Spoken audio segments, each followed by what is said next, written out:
Why, hello there, and welcome to another episode of Drawing with Cheesecake the Cat. Of course, I'm a cat, so I must be cheesecake. Anyway, today I thought, let's draw an alligator. If that sounds like fun to you, grab something to draw with, something to draw on, and follow me. Alright, so today we're going to draw an alligator. We'll start on the far left for his face, and here's an arch, a brow ridge over one eye. And for this eye, we're going to bring more or less a slight angle, but very vertical. Then we're going to come back, just kind of overlap it, and then connect it and put a little pupil in. That is the alligator's eye. And right here is going to be the part of his head between the far side brow ridge. But we're just going to angle this down and make his snout first. Curve it back, curl it up. I sort of give it some waves. Then we're going to make the other brow ridge on this side. You won't actually see the other eye because it's on the other side of his head.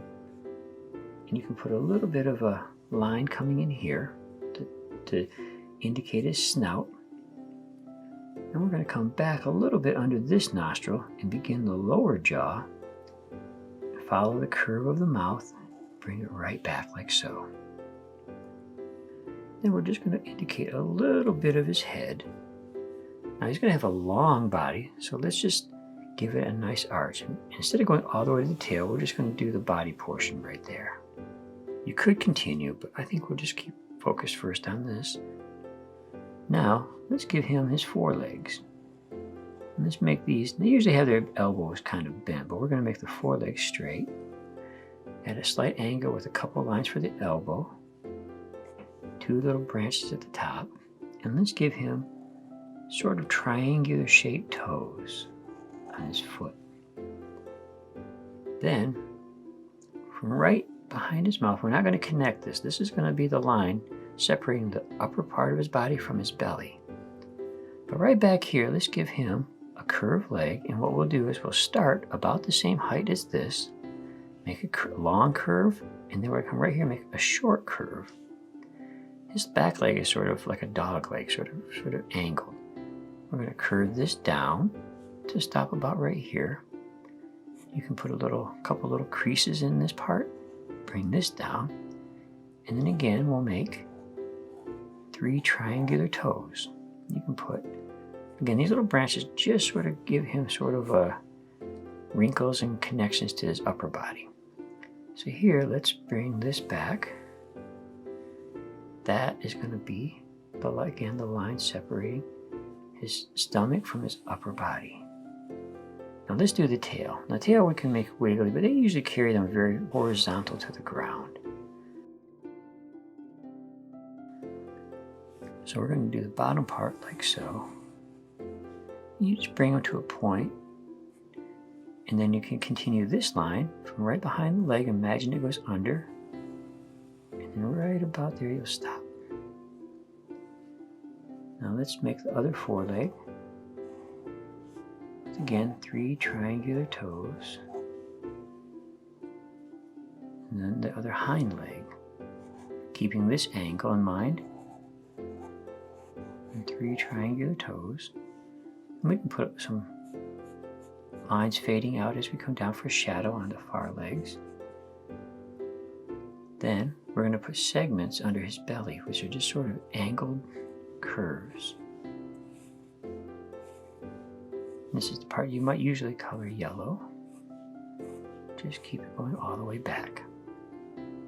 Now, alligators have bony ridges along their spine, 2 rows. So just inside the outline of his back, we're going to make a series of angles like so, pointing up with rounded points.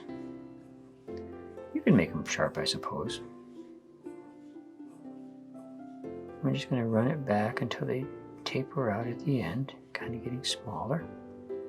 Now the other row, we're only going to see a little bit like so, right along the top edge of the actual line. Now I'm not going to count these and match exactly, but you can do that. You can just sort of indicate a lot of them, and it would probably look totally fine. There we go. Now, at the tip of his mouth, put a little hook like so, and we're going to put his teeth on, which are going to be sort of like this. We'll just begin outside the lower jaw. It's much like these, only narrower. And then we're just going to continue coming all the way back, very widely spaced, like so. And his toes, we're going to put just sort of an indication where his claws begin, just sort of a little line or a dash. And he might have some spots on his hide, on his skin. A couple like that looks pretty good. And we'll add some doodads, just kind of loosely applied to wherever we might need them. You could even put some creases in his feet, just like that. But to continue the doodads down the sides.